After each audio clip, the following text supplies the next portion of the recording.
Dumating ang asawa sa kasal ng kaibigan, kasama ang kanyang kabit, at ipinakilala ito sa lahat bilang kanyang magiging asawa. Halos mabilaukan siya sa katatawa, hanggang sa makita niya ang kanyang legal na asawa na pumapasok sa bulwagan, hawak ang braso ng lalaking iyon. Ang mga sumunod na nangyari ay matagal na aalalahanin ng mga bisita. Ang kasal ni Paolo at Ana ay nangangakong magiging isa sa mga kasalang pag-uusapan sa loob ng maraming taon. Isang restaurant sa rooftop ng isang 5-star hotel sa BGC na may tanawin ng skyline ng Makati, live band, isang sikat na French chef na sadyang pinalipad mula pa sa Paris, at mga bisitang pinili upang ang bawat isa ay alinman sa napakayaman, napaka-impluwensyal o pareho. Dumating si Luis sakay ng isang puting Maybach, ang pinakabagong modelo, yung tipo na sa loob ay parang isang sala na may mga sofang magkaharap. Nang buksan ng driver ang pinto sa likod, si Luis ang unang lumabas. Naka-dark blue na zeg na tuxedo na pinatahi pa sa Hong Kong 2 linggo na ang nakalipas. Puting-puti na damit, mga cufflinks na may itim na diamante, at isang Patek Philippe na relo na mas mahal pa sa kinikita ng karamihan sa mga bisita sa loob ng 3 taon. Nakangiti siya na parabang siya na ang panalo sa gabing iyon. Sa tabi niya, hawak ang kanyang siko. Lumabas ang isang babae na mga 27 taong gulang, matangkad, na may perpektong pagkakaayos na maitim na buhok hanggang balikat, nakasuot ng champagne-colored na Elisa gown na yumayakap sa kanyang katawan na parang ipininta lang. Sa kanyang leeg, isang manipis na platinum choker na may isang malaking brilyante, regalo sa kanya ni Luis noong isang araw lang sa Singapore. Ang pangalan niya ay Bianca. Sa loob ng huling 6 na buwan, sa kanilang mga social circle, iyon ang tawag sa kanya, si Bianca, ni Luis. Naglakad sila sa red carpet sa ilalim ng mga flash ng professional photographer na kinuha ni Paolo. Hindi man lang nagpanggap si Luis na mag-isa siyang dumating, o si Bianca ay isang kakilala lang. Mayabang niyang inakbayan ito sa bewang, hinila palapit sa kanya, at hinalikan sa sentido, sa harap mismo ng lente. Ngumiti ka, mahal, sabi niya ng malakas para marinig ng mga nasa paligid. Tayo ang bida ngayong gabi. Ngumiti si Bianca, nang may kumpiyansa, bahagyang tamad, tulad ng isang taong sanay. Nang tinitingnan, sa banquet hall, sinalubong sila na parang mga rockstar. Si Paolo, ang groom, na medyo nakainom na, ay agad na yumakap kay Luis, na parang hindi sila nagkita mula high school. Dumating ka pa rin pala. Akala ko magiging abala ka't di ka sisipot. Paano ko naman papalampasin ang sirko mo? Tinapik siya ni Luis sa likod. Ipakikilala kita, si Bianca, ang magiging asawa ko. Natigilan si Paolo ng isang segundo, pagkatapos ay tumawa ng napakalakas. Loko ka talaga? Nasaan si Teresa? Nagkibit balikat si Luis na parang napakawalang kwentang bagay lang, na para bang nakalimutang payong ang pinag-uusapan. Si Teresa? Nasa bahay siguro. Nanonood ng K-drama. O umiiyak sa unan. Sino bang nakakaalam? Ilang tao sa paligid ang tumawa. Nerbyoso. Pero tumawa pa rin. May umubo. May lumingon sa waiter, na may dalang champagne. Kumuha si Luis ng 2 baso. Iniabot ang isa kay Bianca. At nag-toast sa harap ng lahat, para sa atin. Sabi niya ng malakas. Para sa mga hindi takot mabuhay. Ayon sa kanilang gusto. Sumagot si Bianca sa mahinang boses, halos parang pusa. Para sa atin, mahal. Uminom sila. Inilibot ni Luis ang tingin sa hall. Naghahanap ng mga kilalang mukha at nakahanap nga. Halos lahat ay alam na. Halos lahat ay nagbubulungan na sa mga nakalipas na buwan. Iniwan na ni Luis si Teresa. Pero hindi pa opisyal na hiwalay. Dahil sa mga ari-arian. Dahil sa mga anak. Dahil hindi pa raw panahon. Pero ngayong gabi, nagpasya siyang panahon na. Dinala niya si Bianca sa pagitan ng mga mesa. Ipinakikilala sa lahat na parabang dala na nito ang kanyang apelido. Ito si Bianca, ang magiging asawa ko. Bianca, si Mr. Chua ito. Kasama ko pa siya noong 90s, na nagpapalago ng negosyo. Bianca, ito si Aling Marites. Siya ang reyna ng mga tsismosa sa Forbes Park. Kaya lahat ng sasabihin mo, bukas kalat na. Ngumingiti ang mga tao. May bumabati. May umiiwas ng tingin. May kumukuha ng video sa telepono. Patago. Pero nakikita ito ni Luis. At lalo lang siyang napapangiti. Sa table number 6, nakaupo ang isang grupo kung saan may ilang kaibigan nila ni Teresa. Isa sa mga babae, si Cynthia, dating kaklase ni Teresa, ay hindi nakatiis. Luis, seryoso ka ba? Dito pa talaga, sa kasal? Humarap si Luis sa kanya ng buong katawan, hindi binibitawan si Bianca. Ano naman ang masama? Kaibigan ko si Paulo. Dumating ako para batiin siya. At para ipakita na rin na tuloy ang buhay. Kung gusto ni Teresa, pwede rin siyang pumunta. Nag-iwan pa nga ako ng upuan para sa kanya. Doon, sa may bintana, pinakapangit na pwesto. Para sa mga ex, isang halakhakan ang umalingaw-ngaw sa mesa. Hindi na nerbyoso, kundi mapanlait, sumasang-ayon. Ipinatong ni Bianca ang kanyang ulo sa balikat ni Luis at mahinang tumawa sa kanyang tainga. Ang sama mo naman ngayon, bulong niya. Hindi ako masama, sagot niya ng mahina rin, pero sapat na malakas para marinig ng mga nasa paligid. Tapat lang ako. Nagsimulang tumugtog ang orkestra ng isang magaan, mala-Pranses na himig. Nagsimulang magsayaw ang mga bisita. Inilabas ni Luis si Bianca sa gitna ng hall. Sumayaw sila ng mabagal, mayabang na maganda. Parang isang pares na nag-ensayo nito sa harap ng salamin. May ibinubulong siya sa tainga nito. Tumingala ito at tumawa ng malakas, may kumpiyansa. Sa isang punto, nahuli ni Luis ang tingin ni Paulo. Nakatayo ito sa bar, na may hawak na baso ng whiskey, at nakatingin sa kanya na may kakaibang ekspresyon. Pinaghalong inggit, paghanga, at kaunting takot.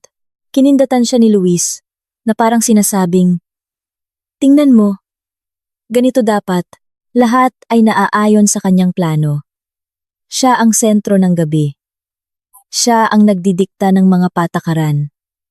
Siya ang lalaking kinuha, at isinulat muli ang kanyang buhay, nang hindi humihingi ng pahintulot, at walang sinuman ang nangahas na tumutol sa kanya. Ipinapakita ng orasan na 8:30 na ng gabi. Wala pang isang oras bago magbago ang lahat. Pagsapit ng 9:00, ang hall ay humihinga na ng kakaibang init, medyo lasing, na mararanasan lang sa magagandang kasalan pagkatapos ng ikatlong toast. Naghahatid ang mga waiter ng mga dessert. Maliliit na tore ng macarons na kulay fuchsia at ginto. Mga tartlet na may truffle cream. Mga baso na may kumikinang at asul na inumin. Sa dance floor, umiikot ang mga pares. May mga nagtatanggal na ng kanilang mga coat. May mga sumasayaw na nakayapak. Sina Paolo at Ana, namumula at masaya, ay umiikot sa gitna. Nagagalak sa gabing idinisenyo para sa kanila. Sina Luis at Bianca ay nakaupo sa pinakamagandang mesa. Malapit sa entablado, katabi ng mga bagong kasal. Sumandal siya sa likod ng upuan. Inilagay ang kamay upang ang mga daliri ay nakapatong sa hubad na balikat nito. Si Bianca ay nakaupo, bahagyang nakasandal, at humihit-hit ng isang manipis na electronic cigarette na may mahabang itim na mouthpiece na ginagaya ang mga lumang sigarilyo ng mga babae sa mga black and white na pelikula. Ang usok, magaan, na may bahagyang amoy ng vanilla at prutas, ay umaakyat ng tamad sa mga perpektong bilog na dahan-dahang nawawala sa ilalim ng kisame, kung saan libu-libong maliliit na ilaw ang nakasabit na ginagaya ang isang mabituing kalangitan. Inilalabas niya ang usok ng dahan-dahan, may kasiyahan, bahagyang naniningkit ang mga mata, at bawat pagbuga ay tila bahagi ng kanyang imahe. Isang malamig, may kumpiyansa, bahagyang hiwalay na kagandahan na alam na pinapanood siya at nagagalak dito. Tingnan mo kung paano sila magsumikap, mahinang sabi ni Luis. Bahagyang itinatagilid ang ulo, patungo sa dance floor, kung saan sina Paolo at Ana ay sentro ng atensyon. Kita mo, iniikot niya siya, tumatawa siya, nagniningning ang mga mata. Pagkatapos ng 2 taon, 3 kong mamalasin, magrereklamo na siya tuwing gabi. Nakulang ang atensyon niya, na laging wala sa trabaho, na nakalimutan na ang birthday niya.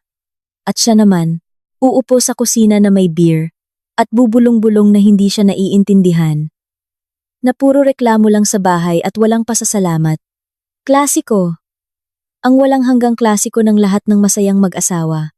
Ang boses niya ay mababa, bahagyang nanunuya, pero may bakas ng kasiyahan. Kasiyahan ng isang taong sigurado na siya mismo ay mas mataas sa lahat ng rutinang ito, sa mga karaniwang bitag na ito. Ngumisi si Bianca sa gilid ng kanyang labi, tamad, halos mapanghamak. Nagbuga siya ng isa pang bilog ng usok na dahan-dahang lumutang sa pagitan nila. Tayo? Tanong niya ng mahina. Ngunit may bahagyang hamon sa boses. Inililingon ang ulo sa kanya upang magkalapit ang kanilang mga mukha. Tayo rin ba? Pagkatapos ng 3 taon, magrereklaman na sa isa't isa, tiningnan siya ni Luis ng diretso sa mata. Matagal, may kumpiyansa, na may parehong mapanlinlang ng ngiti, na laging nagpapabilis ng tibok ng kanyang puso. Iba tayo. Sagot niya ng mahinahon, halos solemne. Hindi man lang tayo magpapanggap na ito'y panghabang buhay. Walang mga panata habang buhay.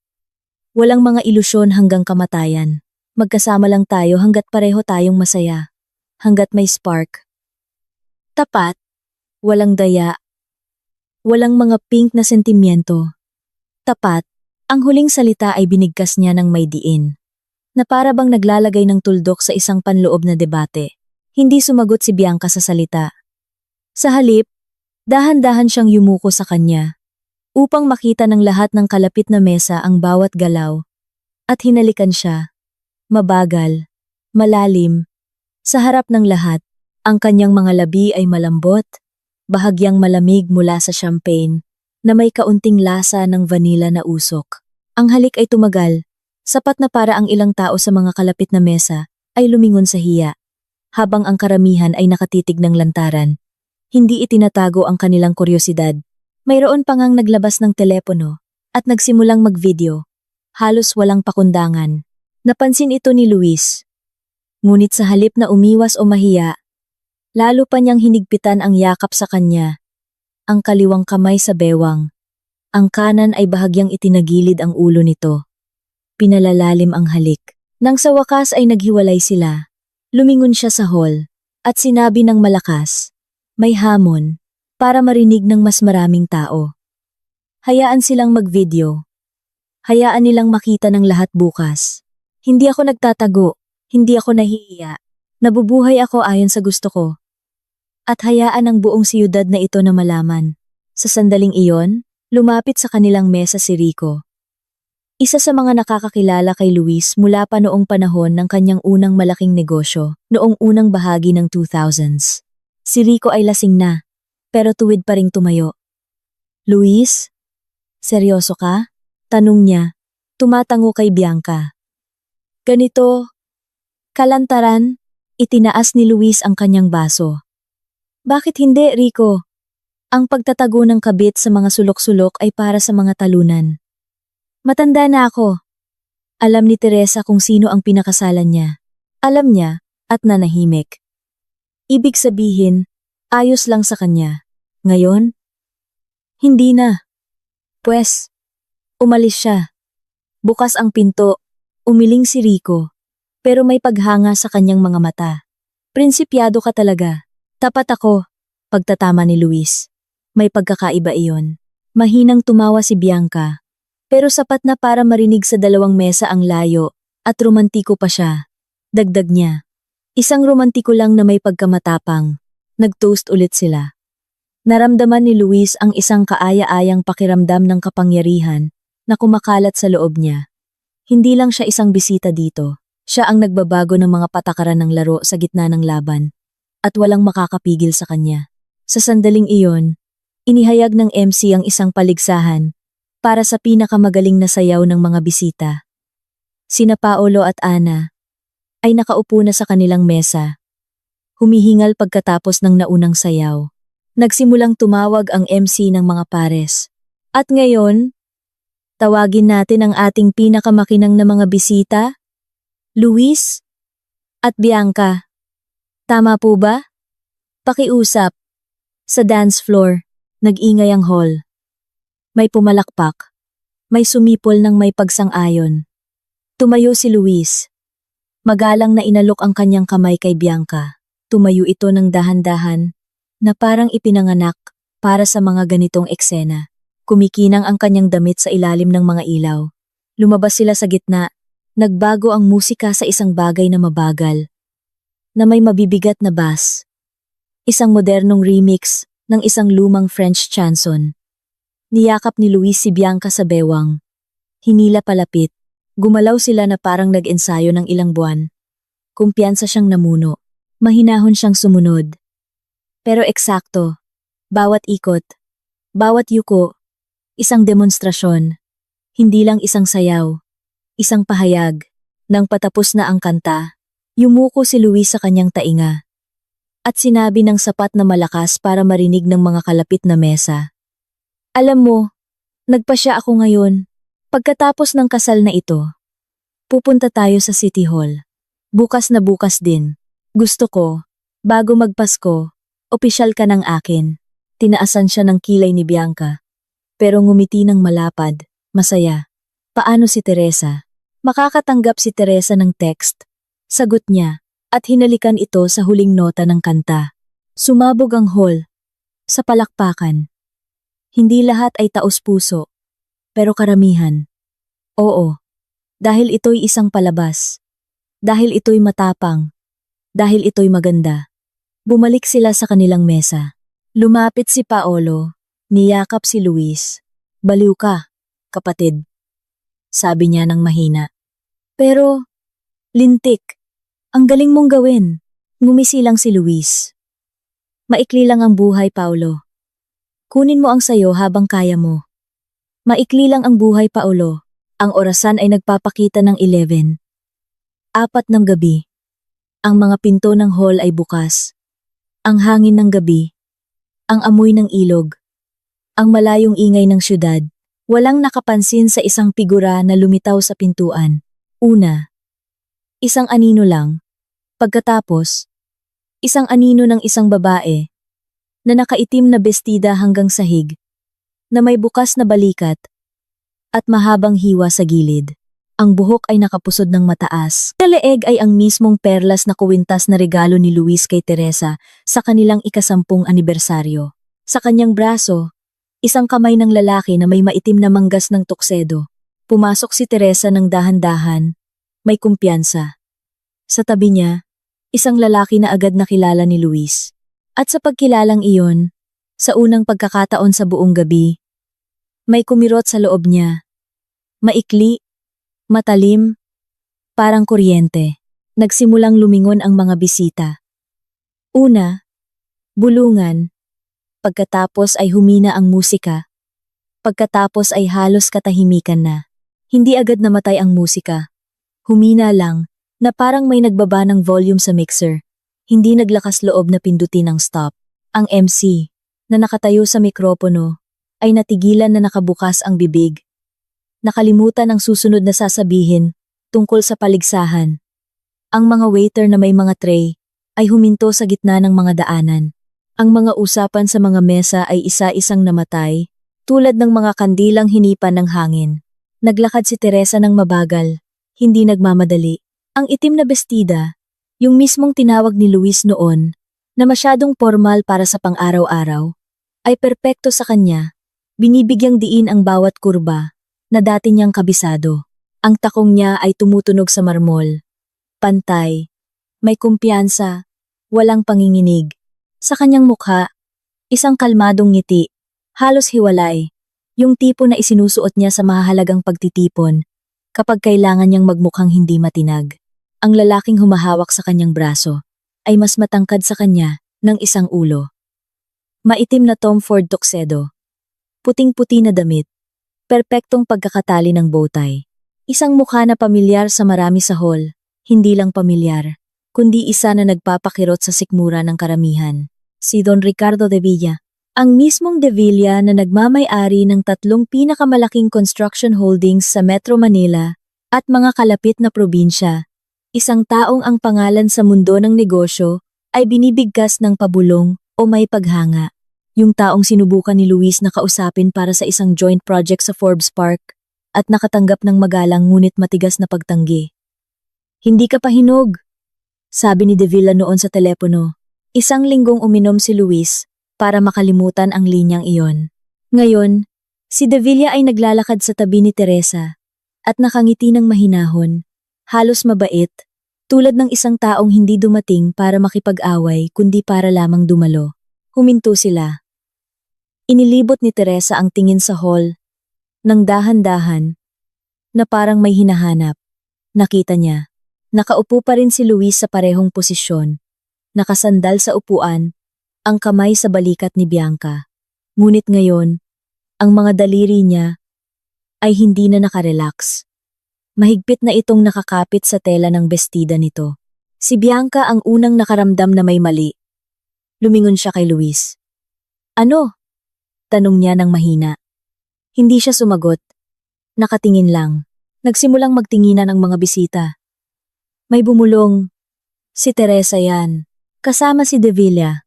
Seryoso? Imposible. May isa namang kumuha ng telepono. At nagsimulang mag-video, hindi na nagtatago. Si Paolo, na nakaupo sa pangunahing mesa, ay ibinaba ang kanyang baso nang biglaan na tumilapon ang alak sa mantel. Hinawakan siya ni Ana sa kamay. Pero tumayo na siya. Teresa, simula niya, pero pumiyok ang boses. Hindi siya sinagot ni Teresa. Gumawa pa siya ng ilang hakbang pasulong. Kasama niya si De Villa. Hindi binibitawan ang kanyang kamay. Pero walang ipinapakitang labis. Sinasamahan lang siya, na parang ito ang pinakanatural na bagay sa mundo. Huminto sila mga 10 metro mula sa mesa ni na Luis at Bianca. Tahimik na ngayon ang buong hall. Tanging sa malayo ay may mahinang background music na tumutugtog, isang recording na nakalimutan ng kung sino, si Teresa. Ang boses ay kalmado, pantay, bahagyang mas malakas, kaysa karaniwan para marinig ng lahat. Magandang gabi, sabi niya. Paumanhin, kung medyo nahuli kami. Ang traffic, alam niyo na kung paano tuwing Biyernes ng gabi. Ilang tao ang nerbyosong napatawa sa pagkalito. Dahan-dahang tumayo si Luis. Nanatiling nakaupo si Bianca. Tumingin siya kay Teresa, tapos kay De Villa. At sa unang pagkakataon sa buong gabi, may kumislap sa kanyang mga mata, na parang pagkabalisa. Teresa, sabi ni Luis. Ang boses niya ay mas mababa kaysa sa gusto niya. Anong ginagawa mo dito? Bahagyan niyang itinigilid ang ulo, na para bang nagulat sa tanong. Dumating ako sa kasal ni na Paulo at Ana. Matagal na nila akong inimbitahan. Noong Marso pa. Baka nakalimutan mo. Mabilis na tumango si Paulo, na parang nagkasala. Oo, inimbita ko. Hindi namin akalain na. Winagayway ni Teresa ang kanyang kamay. Magaan, nagpapakalma. Ayos lang, Paolo. Naiintindihan ko. Nagpasya lang ako, na may karapatan akong dumating. Lalo na't, huminto siya, tumingin ng diretso kay Luis. May dahilan din ako para mag-toast ngayong gabi. Lumingon siya kay De Villa. Ngumiti ito sa gilid ng kanyang labi. Mabait na pumayag si Don Ricardo. Nasamahan ako. Pagpapatuloy ni Teresa. Dahil kami ngayon ay, paano ko ba sasabihin? Malapit na sa isa't isa. Ang huling mga salita ay binigkas niya ng dahan-dahan. May bahagyang diin sa bawat salita. Napasinghap ang hall. Mahina, pero sabay-sabay. Humakbang si Luis pasulong. Nagbibiro ka ba? Tanong niya. Ang boses niya ay hindi na ganoon kakumpiyansa. Tiningnan siya ni Teresa ng matagal, maingat. Hindi, Luis. Hindi ito biro. Ito ang buhay. Yung buhay na kanina mo pa magandang isinusulat muli. Para sa lahat ng naririto. Inilibot niya ang tingin sa hall. Narinig niyo naman ang talumpati niya tungkol sa katapatan. Sa hindi pagtatago. na maikli lang ang buhay. Lubos akong sumasang-ayon. Kaya nagpasya akong hindi na rin magtago. Mahinang pinisil ni Devilla ang kanyang siko, nagpapakalma, halos parang ama. Teresa. Muling nagsimula si Luis. Pero pinutol niya ito. Oo, mahal? Sagot niya sa parehong tono na ginagamit niya kay Bianca. May gusto ka bang sabihin? Tumayo si Bianca. Nag-ingay ang kanyang bestida. Hinawakan niya si Luis sa braso. Mayabang. Tulad ng ginagawa niya buong gabi. Pwede bang tama na? Sabi niya ng mahina. Pero may talim na. Sa kanyang boses. Kasal ito. Hindi lugar para sa. Tiningnan siya ni Teresa sa unang pagkakataon ng totoo. At ikaw, Bianca. Mahal. Sabi niya ng halos malambing. Bisita ka rin naman tulad ko. Ang kaibahan lang. Ako ang opisyal. Sa ngayon, pero hindi na magtatagal. Huwag kang mag-alala. Lumingon siya kay Devilla. Don Ricardo, ayos lang ba kung uupo tayo? Mukhang bakante na ang table number 3. Tumango si Devilla. Siyempre, mahal. Naglakad sila palampas sa mesa ni Luis. Napakalapit na naamoy niya ang pabango nito, yung pabango na pinili niya para sa kanya sa Paris. Nagbigay daan ng mga bisita sa kanila, na parang sa isang harit reyna. Nakatayo si Luis sa gitna ng daanan, nakababa ang mga kamay, puti ang mukha na parang mantel. Hawak pa rin siya ni Bianca sa siko, pero ang hawak ay hindi na kumpiyansa, kundi halos desperado. At sa hall, nagsimula na ang isang bagong bulungan. Si Devilla at si Teresa, kakainin siya niya ng buo. Akala ni Luis siya ang hari dito. Kailangan itong i-video. Ito'y papasok sa kasaysayan. Ang orasan ay nagpapakita ng 10:07 ng gabi. Nagsisimula pa lang ang gabi. Ang hall ngayon ay parang isang teatro, matapos makalimutan ng pangunahing aktor ang kanyang linya. At biglang atakihin sa puso ang prompter. Lahat ay nakatingin. Hindi kumukurap, hindi humihinga. Takot na may makaligtaan. Kahit isang segundo. Ang mga telepono ay hindi na itinatago. Kinukuhanan ng lantaran. Ang ilan ay hawak pa ang device gamit ang dalawang kamay. Parang mga profesional na cameraman. Mayroon nang nakapagpadala ng video sa mga chat group. Ang mga unang OMG at wow ay lumilipad na sa mga screen. Sina Teresa at Don Ricardo ay umupo sa table number 3. Yung mesa na dating inuukupan ng mga malayong kamag-anak ni Ana. Mabilis na umalis ang mga kamag-anak. Lumipat kung saan-saan. Basta't hindi mapunta sa gitna ng gulo. Isang waiter, isang binatang mga 20 taong gulang, ay lumipad dala ang 2 baso ng champagne ng napakabilis, na para bang nakasalalay dito ang kanyang buhay. Pinasalamatan siya ni Teresa ng isang ngiti, yung ngiti na dating nagpatunaw sa mga business partners ni Luis. Nakatayo pa rin si Luis sa daanan. Ang mga paa ay parang nakadikit sa sahig. Hinila siya ni Bianca sa manggas. Halika na, umupo na tayo. Bulong niya. Huwag kang tumayo diyan na parang poste. Lumingon siya sa kanya ng bigla. Halos galit. Umupo ka, sabi niya ng mahina. Pero sapat na para mapaatras ito. Ako nang bahala. Gumawa siya ng ilang hakbang pabalik sa kanilang mesa. Umupo, kinuha ang baso. Ininom ng isang lagok, nagsalin pa. Bahagyang nanginginig na ang kanyang mga kamay. Bagamat sinusubukan niyang itago ito. Lumapit si Paulo mula sa likod. Yumuko. Luis, baka gusto niyong mag-usap sa labas? O ewan, wag naman dito. Hindi man lang lumingon si Luis. Lubayan mo ako, Paulo. Sirko ko to. Ako na rin ang magsasara nito. Bumuntong hininga si Paulo at lumayo. Si Ana ay nakatingin sa lahat ng ito, na may malalaking mata. Nakatakip ang mga palad sa bibig. Sa table number 3, itinaas ni Teresa ang kanyang baso. Itinaas din ni Devilla ang sa kanya. Nag-toast sila. Tahimik, halos pribado, para sa isang bagong simula. Sabi niya ng malakas, para marinig ng mga kalapit na mesa. Para sa kanila. Sagot ni Devilla sa isang mababang, malambing na boses na marami sa hall, ay naririnig lamang sa malalaking kumperensya o sa balita. Uminom sila. Pagkatapos, ay ibinaba ni Teresa ang kanyang baso. at tumingin ng diretso kay Luis, sa kabila ng buong hall, sa kabila ng 10-10 ulo, at balikat. Luis. Mahal. Tawag niya sa parehong malambing na tono na ginagamit niya kay Bianca buong gabi. Hindi mo ba gustong lumapit? Bumati ng maayos. Hindi naman tayo iba sa isa't isa. Nagpigil ng hininga ang hall na narinig ang pagpatak ng condensation mula sa isang baso patungo sa mantel. Dahan-dahang tumayo si Luis. Sinubukan siyang pigilan ni Bianca sa kamay. Tinabig niya ang mga daliri nito. Naglakad siya patungo sa table number 3. Hindi mabilis. Hindi mabagal.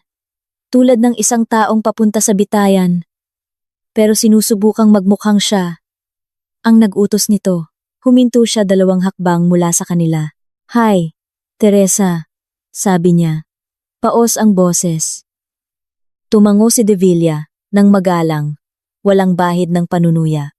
Magandang gabi, Luis. Ngumiti si Teresa. Mainit, halos magiliw. Ang ganda ng dating mo ngayon. Bravo. Buong gabi kong pinakinggan ang mga toast mo. Sa pamamagitan ng, sabihin na nating, mga kaibigan, nakaka-inspire. Lalo na yung tungkol sa katapatan. Nagtiimbagang si Luis. Sinadya mo ba ang araw na to? At ikaw? Sinadya mo rin ba ang araw na to? Ganti niya ng mahinahon. Nagkasabay lang tayo. Tulad ng dati, ipinatong ni De Villa ang kanyang kamay sa likod ng upuan ni Teresa. Hindi yumayakap. Nagpapahiwatig lang ng presensya. Luis, sabi niya ng mahina, pero sapat para marinig ng lahat sa paligid. Lagi kong nirerespeto ang pagiging prangka mo, kaya sasabihin ko ng tapat. Si Teresa ay nasa ilalim na ng aking proteksyon. Sa pinakamalawak na kahulugan, kung mayroon kang anumang reklamo pinansyal, legal, emosyonal idirekta mo sa akin sa pamamagitan ng mga abogado. Pero hindi dito. Hindi ngayon. Sinabi ito, nang walang pagbabanta. Isang simpleng pahayag ng katotohanan na para bang pinag-uusapan ang panahon o ang palitan ng dolyar. Binuksan ni Luis ang kanyang bibig. Isinara. Binuksan ulit. Seryoso ka? Bahagyang tinaas ni De Villa ang isang kilay. Ganap na seryoso. Tumayo si Teresa. Lumapit ng husto kay Luis. Napakalapit na naramdaman niya ang init ng kanyang balat. Alam mo, sabi niya ng mahina. Para sa kanya lang. Noong una kang umuwi ng 3:00 ng madaling araw na amoy pabango niya. Inisip ko. Hayaan na. Makakaya ko to. Noong nagsimula kang matulog sa opisina ng 3 araw. Inisip ko. Babalik din siya. Noong sinabi mong mahal mo siya. Inisip ko. Pansamantala lang yan. At pagkatapos, napagod na lang akong mag-isip at nagpasya, tama na. Gawin nating totoo. Pangmatandaan. Tulad ng gusto mo. Huminto siya. Congratulations, Luis. Nakuha mo ang gusto mo. Ngayon, alam na ng lahat kung gaano ka katapat, katapang. Lumingon siya kay De Villa. Sumayaw tayo. Gusto ko. Tumayo si De Villa. Inalok ang kanyang kamay. Naglakad sila palampas kay Luis. Hindi na siya nito tiningnan. Lumabas sila sa dance floor. Ang orkestra, na naramdaman ang sandali, ay tumugtog ng isang bagay na mabagal. Halos trahedya. Isang lumang tango. Sumayaw sila. Hindi mayabang tulad nina Luis at Bianca. Mahinahon. May kumpiyansa. Tulad ng mga taong hindi na kailangang patunayan ang anuman kaninuman. Nakatayo si Luis sa gitna ng hall, mag-isa. Lumapit si Bianca mula sa likod. Niyakap siya sa bewang. Uwi na tayo. Bulong niya. Tinulak niya ang mga kamay nito. Hindi. Pinanood niya kung paano ipinatong ni Teresa ang ulo sa balikat ni De Villa. Kung paano may sinasabi ito sa kanyang tainga. Kung paano siya ngumingiti ng totoo, magaan. At sa sandaling iyon, naintindihan ni Luis. Hindi lang ito pagtataksil. Hindi lang ito paghihiganti. Ito ang katapusan ng kanyang bersyon. Ng kuwentong ito. Ang mga bisita ay hindi na nagbubulungan. Nagsasalita na sila ng malakas. May tumatawa ng nerbyoso. May nagvi-video. May nagchat-chat. Hindi niyo paniniwalaan ang nangyayari sa kasal ni Paolo. Ang orasan ay nagpapakita ng 10:52 ng gabi. Matapos sumayaw ng tango sina Teresa at De Villa, hindi agad bumalik sa normal na ritmo ang hall. Ang mga musikero ay lumipat sa isang bagay na neutral, light jazz, para punan ang katahimikan. Pero walang nagmamadaling lumabas sa dance floor. Ang mga tao ay nakaupo. Nag-uusap ng pabulong. Sumusulyap mula sa isang mesa patungo sa isa pa. Na parang dalawang kampo bago ang isang labanan na nangyari na. Pero wala pang nagdedeklara ng panalo. Bumalik si Luis sa kanyang mesa. Si Bianca ay nakaupo na may tuwid na likod, pero ang mga daliri ay nerbyosong pinapaikot ang tangkay ng baso. Pabalik-balik. Pabalik-balik. Nang umupo siya, yumuko ito sa kanya. Anong gagawin natin ngayon? Tanong niya ng mahina. Aalis na ba tayo? Umiling siya. Bigla. Hinding-hindi. Kasal ito ng kaibigan ko. Gabi ko to. Hindi ako aalis ng una. Tiningnan siya ni Bianca ng matagal. Sa tingin niya, hindi na paghanga ang naroon, kundi ibang bagay. Pagod. Marahil ay kaunting takot. Hindi na ito ang gabi mo, Luis. Hindi siya sumagot. Nagsalin lang ulit ng whiskey. Hindi na nanginginig ang mga kamay niya. Ngayon ay mekanikal na ang galaw. Tulad ng isang taong sinusubukang kontrolin, kahit man lang ang sariling katawan. Sa table number 3, sina Teresa at De Villa ay kumikilos na parang walang espesyal na nangyari. Nag-uusap sila. Nang mahina, mahinahon, may ikinukwento siya, nakikinig ito. Paminsan-minsan ay hinahawakan ng kanyang kamay ng isang magaang pagdampi ng mga daliri. Hindi ito isang palabas. Ito ay simple, buhay. Isang ordinaryo, matatag, at kumpiyansang buhay ng dalawang taong hindi na kailangang patunayan ang anuman. Sa isang punto, lumapit sa kanilang mesa si Ana, ang bride. Hindi na siya kasing ningning ng simula ng gabi, pero sinusubukan niyang maging matatag. Teresa, simula niya ng mahina. Ako, hindi ko talaga inakala na magiging ganito. Kami ni Paolo, pareho namin kayong mahal. At kayo po, Don Ricardo. Natigilan siya. Hindi alam kung paano tumawag. Masaya kami na nandito kayo. Ngumiti si Teresa ng totoo. Ana, huwag kang humingi ng paumanhin. Hindi kasalanan ng kasal nyo. Nagkataon lang ang mga petsa at panlasa. Tumango si Ana. Pero basa ang kanyang mga mata. Pwede ba kitang isayaw? Biglang tanong niya. Tulad ng dati. Naaalala mo? Sa engagement party namin ni Paolo, tiningnan ni Teresa si De Villa. Tumango ito ng may bahagyang ngiti. Sige, sabi niya. Uupo muna ako at manonood. Hinawakan ni Ana si Teresa sa kamay. Lumabas sila sa dance floor. Tumugtog ang orkestra ng isang bagay na magaan. Halos pambata, yung kantang sinayaw nila noon tatlo. Kasama ang isa pa nilang kaibigan. Sa isang party noong kolehiyo. Ngayon, dalawa na lang sila. Umiikot sila ng mabagal. Magkayakap na parang magkapatid. May ibinubulong si Ana sa tainga ni Teresa. Tumango si Teresa. Hinahaplos ang kanyang likod. Pinanood sila ng mga bisita. Marami ang may init sa puso.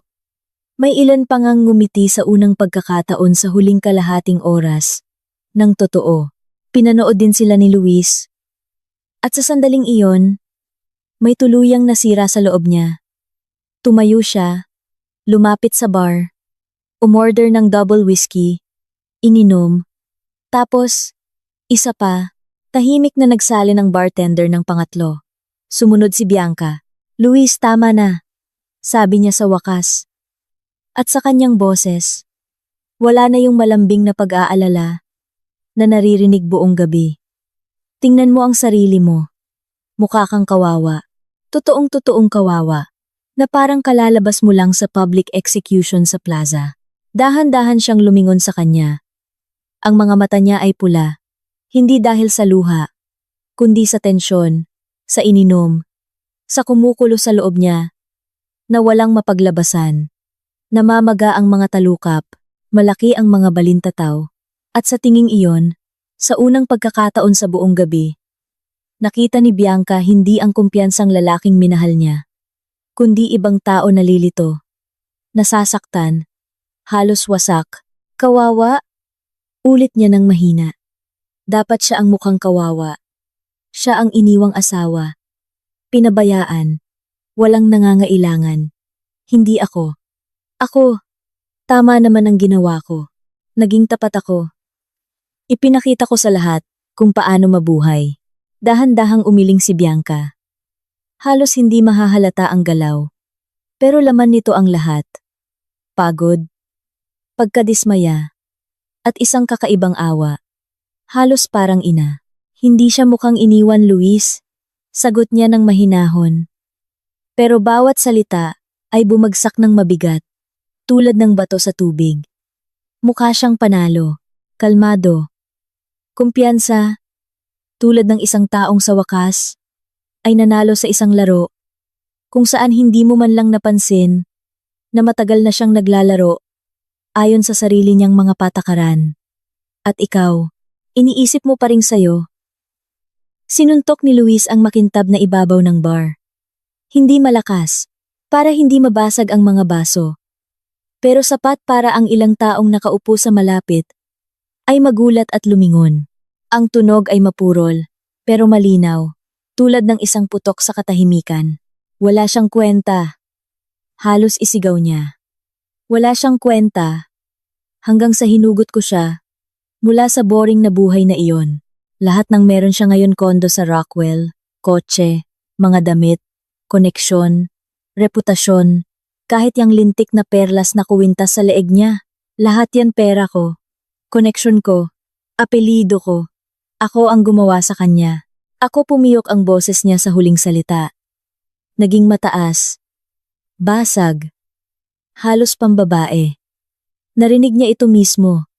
At agad na tumahimik, nagtiimbagang, na gumagalaw ang mga panga, sa ilalim ng balat. Tiningnan siya ni Bianca ng matagal. Hindi iniiwas ang tingin. Sa kanyang tingin, walang paghuhusga o pagtatagumpay, tanging isang malamig na kalinawan. At ngayon, nasa kanya si De Villa, si Don Ricardo de Villa, isang taong 100 beses na mas mayaman kaysa sayo, sa pinakamagagandang taon mo. Isang taong may napakaraming koneksyon, na ang sayo ay parang larong pambata. At base sa kung paano siya tumingin sa kanya, malapit na siyang magkaroon ng ibang apelyido. Hindi na sayo. Binuksan ni Luis ang kanyang bibig para sumagot ng matalas. Masama, nakamamatay. Pero ang mga salita ay naipit sa lalamunan. Nakatayo siya, humihingal ng malakas, at naramdaman na may tuluyang bumagsak sa loob niya. Hindi dramatiko, hindi may kulog, kundi tahimik, tulad ng pagguho ng lumang plaster. Sa sandaling iyon, lumapit sa bar si Paulo.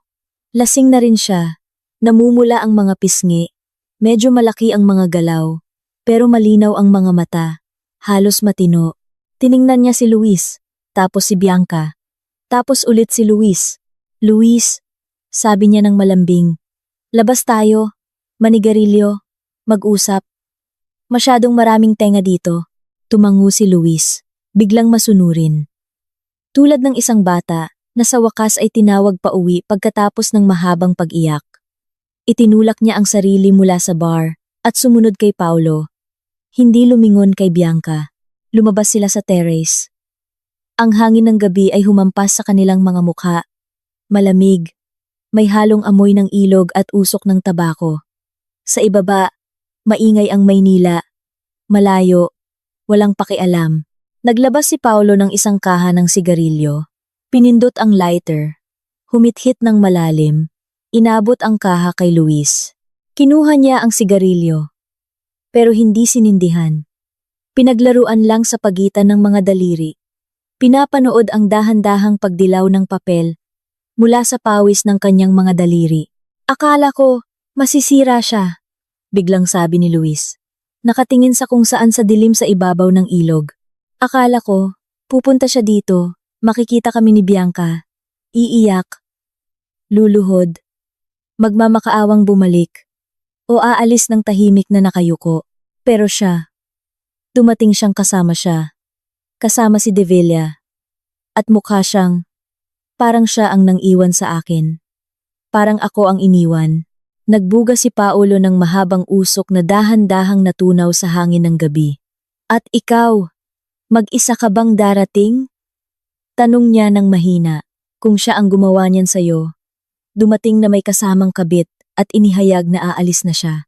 Matagal na nanahimik si Luis. Hinahangin ng hangin ang kanyang buhok. Sa wakas, sumagot siya ng halos pabulong. Hindi. Hindi ako darating ng mag-isa. Darating ako na may kasamang hukbo. May mga abogadong nakaitim na suit. May media na pwedeng bayaran. May mga kamera. May lahat ng pwedeng arkilahin o bayaran. Gagawa ako ng paraan para hindi na siya makabangon pa. Dahan-dahang tumango si Paolo. Walang paghuhusga. Ayan. Nagawa rin niya. Sabi niya ng simple. Pero walang hukbo. Walang media. Walang palabas. Nagawa lang niya. Nakatayo sila ng tahimik. Sa likod ng salamin ng hall, tumutugtog pa rin ang musika. Ngayon, isang bagay na mabagal. Halos malungkot. Sina Teresa at Ana ay bumalik na sa kanilang mesa. Tumayo si De Villa. Magalang na inurong ang upuan para kay Teresa. Umupo siya. Ngumiti sa kanya ng magaan. Halos walang pakialam. At ipinatong ang kamay sa kanyang pulso.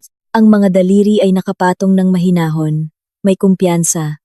Na parang ito ang pinakanatural na kilos sa mundo. Pinanood ito ni Luis sa makapal na salamin. At may masakit na kumirot sa kanyang dibdib. Alam mo, sabi niya ng napakahina. Halos sa sarili. Akala ko, ako ang bida dito. Nagabi ko to, na ako ang sumusulat ng script, na lahat ay maglalaro, ayon sa mga patakaran ko.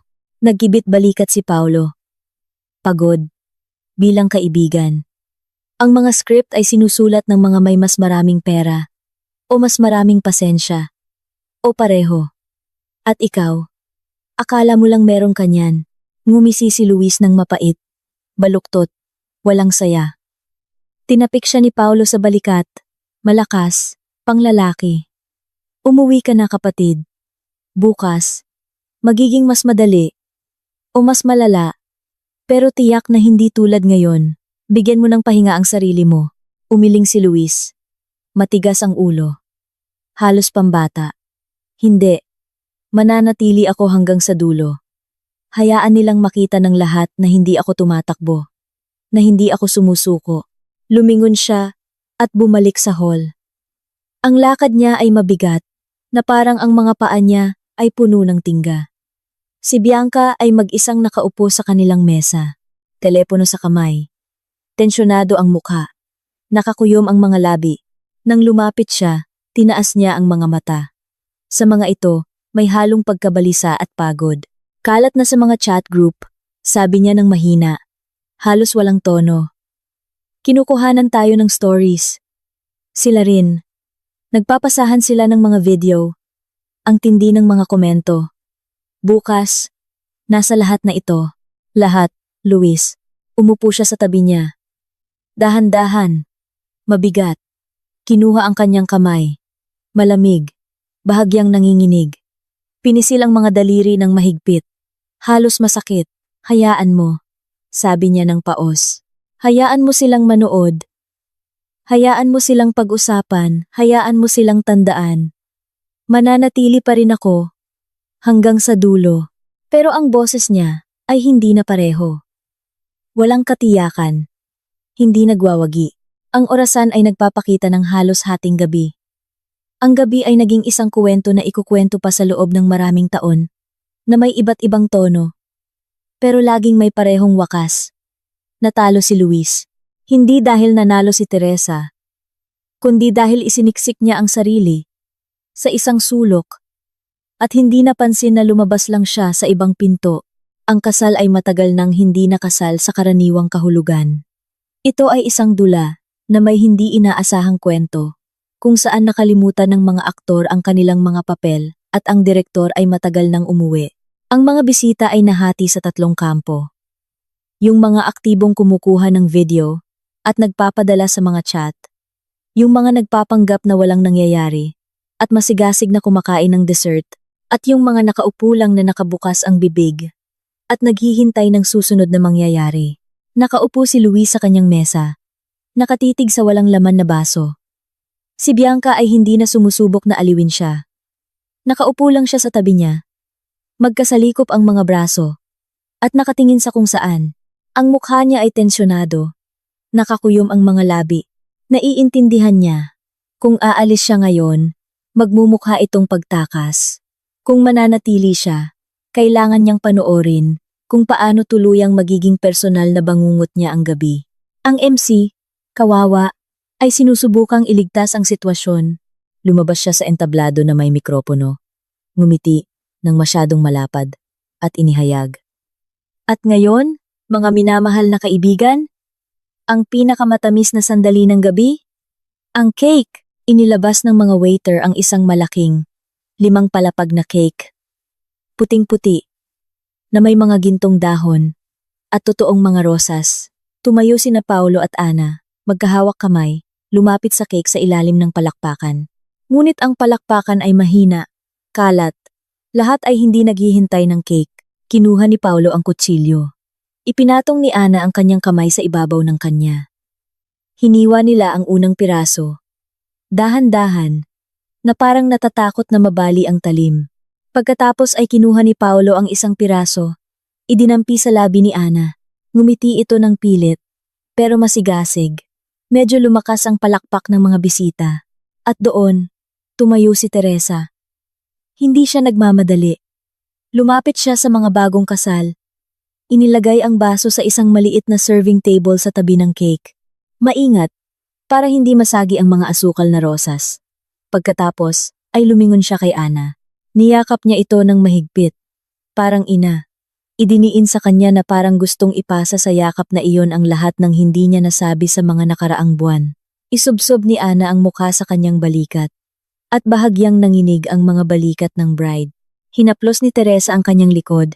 Dahan-dahan, nagpapakalma, tulad ng ginagawa niya noon, kapag pumupunta si Ana sa kanya, para umiyak pagkatapos ng mga unang away mag-asawa. Pagkatapos ay humiwalay siya. Tumingin kay Paulo. Nakatayo ito. Nalilitong nakangiti. Hawak ang kutsilyo ng cake, na hindi pa rin niya ibinababa. Lumapit sa kanya si Teresa. Niyakap din siya. Mahigpit. Bilang kaibigan, tinapik ang kanyang malapad na likod, tulad ng isang nakatatandang kapatid, na naiintindihan ang lahat at walang sinisisi. Guys, simula niya ng malakas, pero walang drama, walang pag-arte.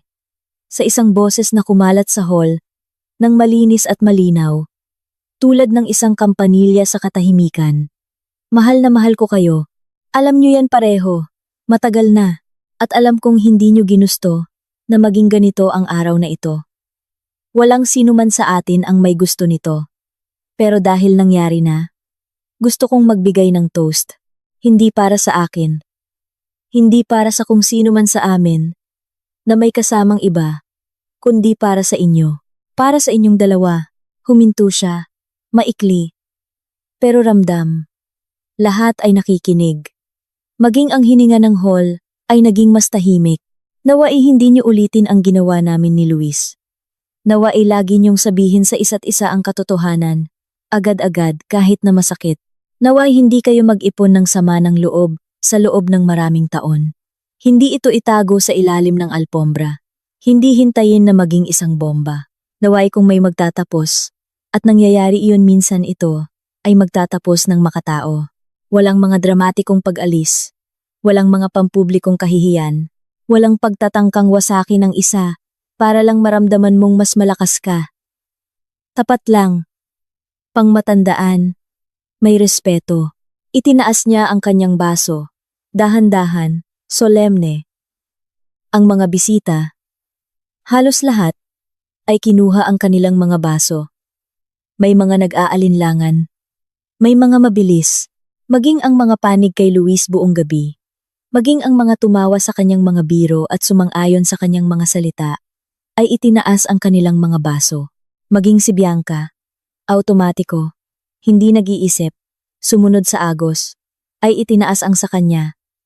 Bagamat bahagyang nanginginig ang kanyang mga daliri. Para kina Paulo at Ana, sabi ni Teresa ng malinaw at matatag, para sa pag-ibig na hindi takot maging boring, ordinaryo, matagal, para sa pag-ibig kung saan walang lugar para sa mga laro ng pagkasuperyor, ng kahihiyan, ng pagpapatunay, para hindi nyo kailanman laruin ang mga larong iyon. Para sa inyo, para sa inyong tunay, at tahimik na buhay, na magkasama, sumagot ang hall. Una, hindi sabay-sabay, pagkatapos ay lalong lumakas. Para kina Paolo at Ana, uminom sila. Hinalikan ni Teresa ang bride sa pisngi, pagkatapos ang groom. Pagkatapos ay lumingon siya, at bumalik sa kanyang mesa, hindi lumilingon. Pinanood siya ni Luis, hindi inaalis ang tingin. May mabigat at masakit na bukol sa kanyang lalamunan. Gusto niyang tumayo. Gusto niyang sumigaw ng isang bagay na matalas, malakas, nakamamatay kahit ano, para lang maibalik ang kontrol sa gabing iyon, sa silid na iyon, sa babaeng iyon. Pero walang lumalabas na salita, lalong sumisikip ang kanyang lalamunan. Sa halip na sigaw, naramdaman niya ang paghapdi ng kanyang mga mata. Mainit. Kumurap siya ng mabilis. Ilang beses, sinusubukang alisin ang pakiramdam. Si Bianca, na nakaupo sa tabi niya, ay agad itong napansin. Yumuko siya palapit, ipinatong ang kamay sa kanyang braso.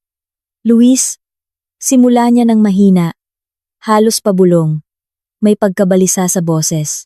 Manahimik ka, putol niya ng bigla, pero pabulong din.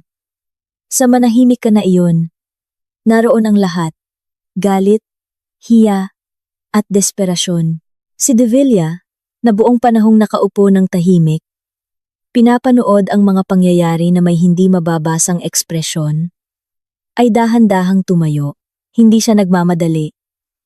Walang ginagawang mapanganib na kilos, tumayo lang, inayos ang manggas ng kanyang damit, at naglakad patungo sa mesa ni Luis. Huminto siya 2 hakbang ang layo, sapat na malapit para magsalita ng hindi nagtataas ng boses, pero sapat na malayo para hindi manghimasok sa personal na espasyo. Luis? Sabi niya ng mahinahon. Sa isang mababa, pantay na boses, kung saan walang galit o pagtatagumpay, tanging isang business-like na paggalang. Hindi ko gusto ang mga pampublikong away, lalo na sa kasal ng iba, lalo na kung pamilya at mga anak ang pinag-uusapan. Kaya iminumungkahi kong tapusin na natin ang gabing ito, nang walang karagdagang eksena. Bukas, 10:00 ng umaga, sa opisina ko. Ang mga abogado ko, ang mga abogado mo. Uupo tayo. Pag-uusapan lahat ng maayos. Ari-arian, mga anak, sustento, lahat ng naaayon sa batas at sa konsensya. Walang emosyon, walang kamera, walang ganito. Inilibot niya ang kamay sa hall. Dahan-dahan, walang diin. Pero ang kilos na iyon ay naintindihan ng lahat. Walang ganitong sirko na ginawa mo. Tinaas ni Luis ang kanyang mga mata. Wala na doon ang mayabang at halos bastos na kumpiyansa, nataglay niya ilang oras na ang nakalipas. Tanging pagod at isang bagay na parang takot ang natira. Paano kung hindi ako pumunta? Tanong niya ng mahina. Bahagyang ngumiti si De Villa sa gilid ng kanyang labi. Walang bahid ng galit. Tulad lang ng isang taong sanay na may bigat ang kanyang mga salita. Kung ganoon, pupunta ang mga tao ko sa bahay mo at maghihintay kung gaano katagal kailangan. 1 araw, 2, 1 linggo, hanggang sa handa ka ng makipag-usap. Tumango siya ng maikli, magalang, halos pang negosyo, at lumingon. Bumalik siya sa kanyang mesa. Sinalubong siya ni Teresa ng isang magaang ngiti. Hinawakan ang kanyang kamay. Sa paghawak na iyon, mayroong napakalaking kalmadong kumpiyansa na may tuluyang kumirot sa loob ni Luis. Nakaupo si Luis nang hindi gumagalaw. Ang mga kamay ay nakapatong sa mesa. Magkasalikop ang mga daliri. Ang MC, na naramdamang tapos na ang mabigat na sandali, ay kumapit sa mikropono, na parang salbabida. At ngayon, sayawan hanggang umaga, mga kaibigan. Lahat po sa dance floor. Magsaya tayo, pero walang nagmamadali. Lumakas ang musika, naging masigla, pero nanatiling walang tao ang dance floor. Sa halip, nagsimulang lumapit ang mga tao kay Teresa. Isa-isa, yumayakap sa kanya, bumubulong ng mga magagandang salita, kinakamayan si De Villa. Sinasabing, ang galing mo, magpakatatag ka, tama ang ginawa mo. Walang lumapit kay Luis. Maging ang mga tumapik sa kanyang balikat, isang oras na ang nakalipas, at tumawa sa kanyang mga biro, ay umiiwas na ngayon ng tingin o nagpapanggap na abala sa pakikipag-usap. Nanatili si Bianca sa tabi niya ng 1 o 2 minuto pa. Pagkatapos, dahan-dahan siyang tumayo. Aalis na ako, sabi niya ng mahina, halos walang emosyon. Tatawag ako ng taxi. Dito ka lang? Hindi sumagot si Luis. Tumango lang ng maikli. Mekanikal, hindi nakatingin sa kanya. Lumingon siya at naglakad patungo sa labasan. Mabilis, hindi lumilingon. Ang kanyang champagne-colored na bestida ay kumislap sa pintuan at nawala sa dilim ng pasilyo. Naiwan si Luis mag-isa sa mesa. Pinanood niya si Teresa na sumasayaw kasama ang isa sa mga kaibigan ni Ana, magaan, masaya. Si De Villa na nakatayo sa gilid at nakatingin sa kanya na may tahimik na pagmamalaki. Si Paulo na lumapit kay Teresa. Niyakap siya at may sinabi marahil, salamat. At sa sandaling iyon, tuluyang naintindihan ni Luis. Hindi siya ang sentro ng gabing ito. Siya ang punchline. Ang birong ikukwento sa bawat susunod na kasal. Naaalala niyo ba noong dumating si Luis kasama ang kabit at inihayag na magpapakasal, tapos dumating ang asawa niya kasama si De Villa? Tumayo siya. Dahan-dahang naglakad patungo sa labasan. Walang pumigil. Walang tumawag. Sa pintuan, lumingon siya sa huling pagkakataon. Si Teresa ay tumatawa ng malakas. Totoo, ipinatong ni De Villa ang kamay sa kanyang bewang. Hindi siya umiwas. Lumabas si Luis. Sa terrace, malamig. Nagsindi siya ng sigarilyo sa unang pagkakataon sa loob ng 3 taon. Humithit ng malalim. Nagbuga ng puting usok sa kalangitan ng gabi. Ang orasan ay nagpapakita ng 2:15 ng madaling araw. Tapos na ang gabi. Ang umaga pagkatapos ng kasal na iyon, ay dumating na kulay abo at mabigat. Tulad ng hangover, ng buong siyudad. Maingay na sa mga chat group. Mga screenshot, stories, maiikling video, na may nanginginig na camera, mga caption. Anong klasing sirko to? Opisyal nang patay si Luis bilang hari. Mayroon pang nakagawa ng isang video montage na may dramatikong musika. Ang pagpasok ni Luis kasama si Bianca, ang kanyang mga toast. Pagkatapos, ang pagdating ni Teresa kasama si De Villa, ang huling eksena. Si Luis mag-isa sa pintuan. Ang caption, noong naglaro kang alpha male, pero na-outplay ka ng tunay na matanda. Sa loob ng isang gabi, umabot sa mahigit 100,000 views ang video sa mga pribadong chat group ng alta sosyedad.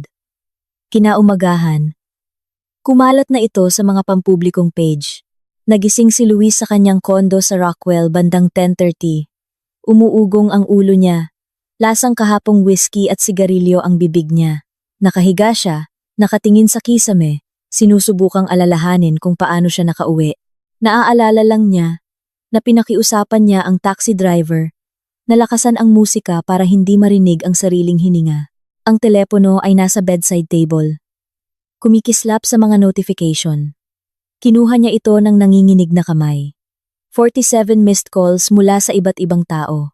Mga mensahe mula kay Bianca. 3. Nasaan ka? Nasa bahay na ako. Kailangan nating mag-usap. Luis, sumagot ka. Pagkatapos, mula kay Paolo. Kapatid, buhay ka pa ba? Tawag ka kapag hindi ka nalasing. Ang lala ng sitwasyon. Pero kami ni Ana, para sa'yo kami. Mula sa ilang kaibigan, maiikli, nakikiramay. Pero may halong kuryosidad. Kumusta ka? Kapit lang. Kung kailangan mo ng kausap, text ka lang. At isa mula sa kanyang abogado. Mr. Luis, pinapasabi po ni Don Ricardo de Villa. Dahil hindi po natuloy ang meeting ng 10 ng umaga, hinihintay po namin kayo ngayon ng 2 ng hapon. Parehong address. Walang pagkaantala. Ibinagsak niya ang telepono sa sahig. Tumama ito ng nakadapa. Tumayo siya. Pumunta sa banyo. Tumingin sa salamin. Namamaga ang mukha. Pula ang mga mata. May balbas. Binuksan niya ang gripo. Nagsaboy ng tubig sa mukha. Malamig na tubig ang dumampi sa kanyang balat. Pero hindi nito nilinaw ang kanyang isip. Bumalik siya sa kwarto. Sa isang silya, nakalatag ang bestida ni Bianca kagabi. Hindi na niya ito kinuha. Dinampot niya ito. Inilapit sa mukha. Amoy pabango pa rin nito. Matamis. Nakakasulasok. Ibinagsak niya ulit ang bestida. Umupo sa kama. Binuksan ang TV para lang may ingay. Balita. Panahon. Commercial. Pagkatapos, showbiz news. Isang host na may perpektong ngiti. At ang kasal kahapon ng kilalang negosyanteng si Paulo ay matagal na maaalala ng mga taga-Maynila. Ayon sa mga nakasaksi, ang gabi ay naging isang tunay na reality show na pinagbidahan ng kilalang developer na si Luis N. at ng kanyang dating asawang si Teresa N. na sinamahan ng walang iba kundi si Don Ricardo de Villa. Pinatay ni Luis ang TV. Nakaupo siya ng mga 40 minuto, nakatingin lang sa pader.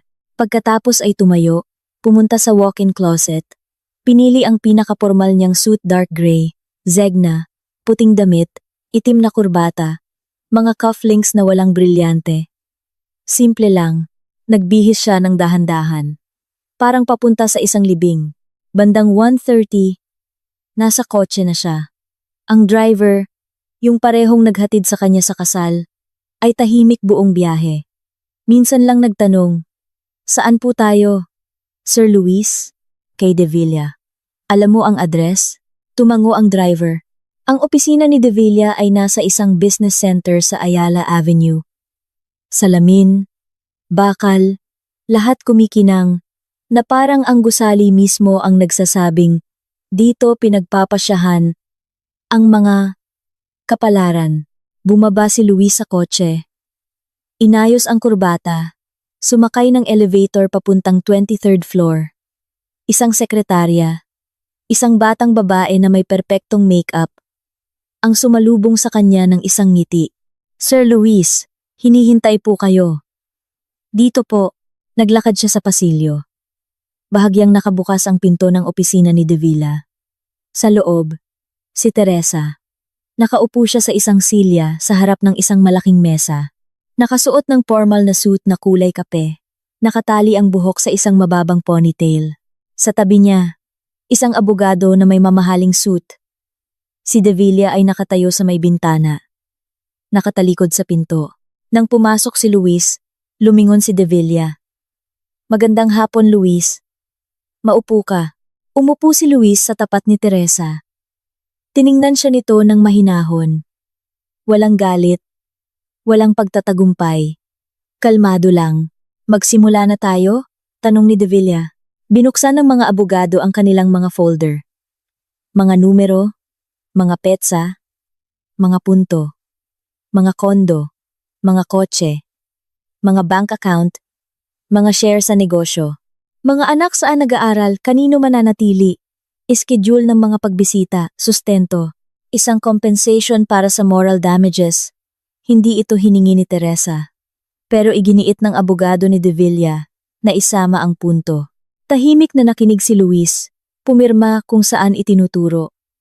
Nang dumating sa hatian ng ari-arian, tinaas niya ang tingin kay Teresa. "Talaga bang gusto mo ang lahat ng ito?" tanong niya ng mahina. Tiningnan siya nito ng matagal. "Hindi. Ang gusto ko ay manatili ka. Na manatili tayong isang pamilya. Pero iba ang pinili mo." "Sumang-ayon lang ako sa pinili mo." Ibinaba niya ang tingin. Tumagal ng 40 minuto ang pagpirma. Nang matapos ang lahat, tumayo si De Villa. "Ang mga dokumento ay nasa email mo. Namamayang gabi. Bukas, sa korte, lahat malinis, walang pampublikong iskandalo. Maliban na lang kung ikaw mismo ang magpasya ng iba. Tumango si Luis. Si Teresa ang huling tumayo. Lumapit sa kanya. Luis! Sabi niya ng mahina. Hindi kita kinamumuhian. Totoo. Hindi na lang kita mahal. At hindi na rin naaawa. Iniabot niya ang kanyang kamay. Hindi para halikan. Kinamayan niya ito. Malamig. Tuyo. Pagkatapos ay lumabas na siya. Naiwan si De Villa. Isa pang payo. Sabi niya ng mahina. Huwag mong subukang gumanti. Hindi sa korte, hindi sa media, hindi sa pamamagitan ng mga kakilala. Magmumukha kang kawawa. At ayaw mo namang magmukhang kawawa, hindi ba? Nanahimik si Luis. Umuwi ka na, Luis. Magpahinga ka. Mahaba ang buhay. Lumabas siya sa opisina. Pababa ang elevator. Sa labas, umaambon. Binuksan ng driver ang pinto. Pauwi na po? Pauwi na. Gumulong ang sasakyan. Kinagabihan, binuksan niya ang telepono.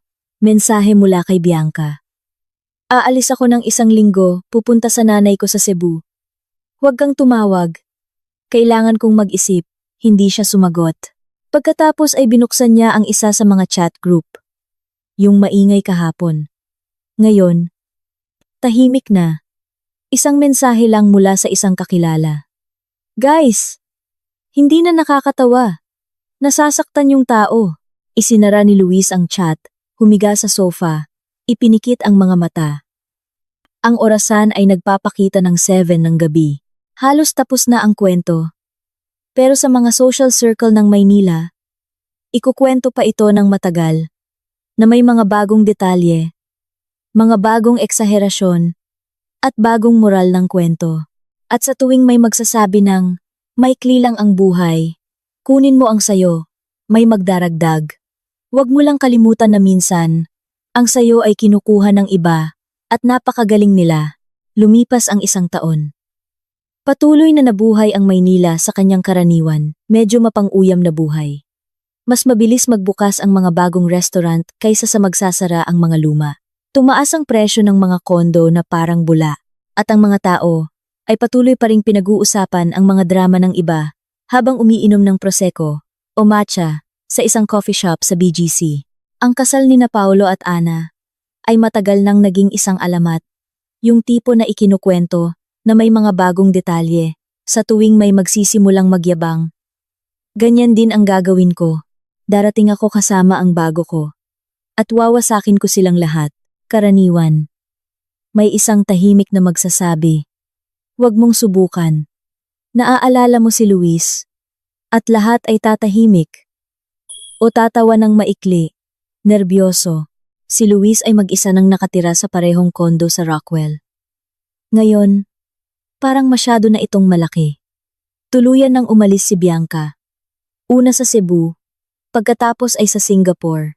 Ang huling mensahe mula sa kanya ay dumating 6 na buwan na ang nakalipas. Magpapakasal na ako. Sa isang normal na tao. Maging masaya ka. Kung kaya mo. Hindi siya sumagot. Hindi dahil galit siya. Kundi dahil hindi niya alam kung anong sasabihin. Ang negosyo ay maayos, walang pagtaas o pagbaba. Ang mga kasosyo ay hindi na nagbibiro tungkol sa alpha male. Ngayon, tumatango na lang sila kapag pumapasok siya sa kwarto at sinusubukang hindi tumingin sa kanyang mga mata ng matagal. Napapansin niya ito, pero wala siyang sinasabi. Para saan pa? Lahat ay nasabi na noong gabing iyon.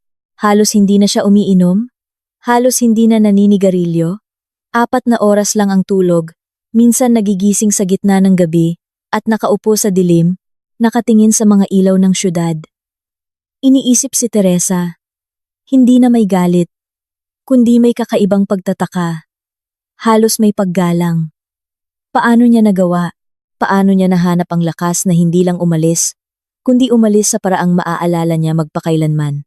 Nagpakasal si Teresa kay De Villa 8 buwan, pagkatapos ng kasal na iyon. Tahimik, walang publiko, malalapit na kaibigan lang. Walang mga larawan sa Instagram. Pero nalaman pa rin ng Maynila, nalaman at inaprubahan. Halos lahat. Hindi na siya tinatawag na dating asawa ni Luis, kundi asawa ni Don Ricardo. At ito'y parang isang titulo. Nakatira sila sa kanyang bahay sa isang subdivision sa Alabang. Malaki, luma, na may parke at lawa. Nagtanim si Teresa ng isang hardin. Totoong hardin, na may mga rosas at halamang gamot. Minsan, nagpo-post siya ng mga larawan sa isang pribadong account. Mga amay na may lupa, aso sa tabi. Paglubog ng araw sa kakahuyan. Walang mga brilyante, walang mga yate. Buhay lang. Ang mga anak, isang lalaki at isang babae, ay nanatili sa kanya. Nakikita sila ni Luis ayon sa schedule. Tuwing weekend, bakasyon, mga holiday. Magalang sila, hindi malamig, pero hindi rin mainit. Sinusubukan niyang maging isang mabuting ama, bumibili ng mga regalo, dinadala sa dagat, nakikinig sa mga kwento tungkol sa eskwela. Pero sa tuwing umaalis sila, lalong tumatahimik ang kondo. Isang araw, inimbitahan siya ni Paolo sa kaarawan ni Ana. Isang maliit na grupo. Mga kaibigan lang. Sa isang restaurant sa rooftop, halos tulad noon. Pero walang mga matang mapanuri. Dumating si Luis ng mag-isa. Tahimik. Ngumiti. Hindi malapad. Hindi pilit. Kundi sa paraang kaya na niya ngayon kalmado. Medyo pagod. Pero totoo. Bumiso sa lahat. Niyakap si Paulo. Hinalikan si Ana sa pisngi. Binati siya. Simple. Walang dagdag na salita. Happy birthday, Ana. Maging masaya ka. Deserve mo yan. Tiningnan siya nito, nang may init sa puso, at mahinang sumagot. Salamat sa pagdating. Umupo siya sa mesa. Uminom ng champagne. Isang baso. Dahan-dahan. Maliliit na lagok. Nakipag-usap ng mahinahon. Walang drama. Walang pagtatangkang maging dating siya. Nagbiro ng sapat lang para hindi maging awkward. Nagtanong tungkol sa mga anak, sa trabaho, sa mga plano para sa tag-init. Walang nagbanggit ng kasal na iyon. Walang sino man. Pero lahat ay naaalala ito. Ramdam ito sa mga sandaling katahimikan, sa kung paano minsan may umiiwas ng tingin, kung paano nagiging mas maingat ang mga ngiti, kapag napupunta ang usapan sa pamilya o hiwalayan. Ang alaala ay nakabitin sa ibabaw ng mesa, tulad ng isang hindi nakikitang usok. Pero walang nangahas na hipa nito. Sa isang punto, nang ang iba ay pumunta sa bar, ang ilan para kumuha ng alak, ang iba para lang huminga, lumapit sa kanya si Ana. Umupo siya sa tabi niya sa upuang kalalaya lang ni Paulo. Ipinatong ang kamay sa kanyang pulso, magaan, bilang kaibigan. Luis, sabi niya ng mahina, halos pabulong, para hindi marinig ng iba. Ayos ka lang ba? Totoo, ayos ka lang? Tiningnan niya ito ng matagal, maingat. Sa mga mata nito, walang awa, kundi isang bagay na mas bihira totoong pag-aalala. Walang halong paghuhusga. Hindi. Sagot niya ng tapat. Walang pagtatangkang pag-andahin. Ang boses niya ay pantay, pero ramdam ang pagod. Hindi ako ayos, pero nabubuhay ako. Nagigising sa umaga, pumapasok sa trabaho, nakikita ang mga anak, kumakain, natutulog, minsan, tumatawa pa. Malaking bagay na yon. Mas malaki kaysa 6 na buwan na ang nakalipas. Nanahimik si Ana ng isang segundo, pagkatapos ay yumuko at niyakap siya. Maikli, pero mahigpit. Bilang kaibigan, tulad ng pagyakap sa mga taong matagal nang kilala at mahal pa rin. Ano man ang mangyari, kami ni Paulo, lagi kaming nasa panig mo, bulong niya sa kanyang balikat. Alam mo yan, lagi, ano man ang mangyari, para sa amin, hindi kayong Luis sa kasal na yon. Ikaw lang si Luis, ang aming Luis. Dahan-dahang tumango siya. Naramdaman na naman ang bukol sa kanyang lalamunan. Pero ngayon, hindi na dahil sa galit o hiya, kundi dahil sa isang bagay na mainit. Matagal nang nakalimutan. Alam ko. Sagot niya ng mahina. Salamat. Totoo. Pagkatapos ay lumabas siya sa terrace. Nagsindi ng sigarilyo. Tumingin sa syudad, sa ilog, sa mga ilaw. Sa kanyang bulsa, nag-vibrate ang telepono. Mensahe mula kay Teresa. Ang una sa taong ito, tinanong ng mga bata kung darating ka sa kanilang spring break sa Palawan. Sinabi ko, ikaw ang magpapasya. Kung oo, nabili na ang mga tiket para sa inyong tatlo. Hindi tutol si Ricardo. Bihira naman siyang tumutol sa anumang bagay kung hindi ito makakasama sa pamilya. Binasa ni Luis. Binasa ulit.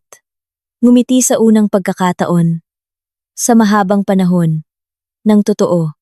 Sumagot, darating ako. Salamat. Iipinadala. Pagkatapos ay tinapos ang sigarilyo. Itinapon ang upos sa basurahan. Bumalik sa hall. Itinaas ni Paulo ang kanyang baso. Para sa atin. Para sa mga naiwan. Nag-toast ang lahat.